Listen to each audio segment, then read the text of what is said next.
Turning on or off the Allow Alarm and Notification Sounds in Calls lets you choose whether to hear alarms and notifications during phone calls, ensuring either uninterrupted conversations or important alerts. Here's how you do it. First, tap the Home button to return to your home screen. Next, open the phone app from your home screen.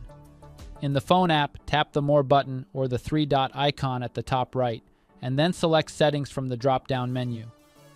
Once in Settings, scroll down and tap on Call Alerts and Ringtone. From here, find the option Allow Alarm and Notification Sounds in Calls. Toggle the switch to turn this feature on or off based on your preference. Once you've made your selection, tap the back key to return to the phone app, or tap the Home button to return to the home screen. And that's it. You've successfully adjusted the settings for alarms and notifications during calls. Thank you for watching, and don't forget to subscribe to our channel for more useful tutorials.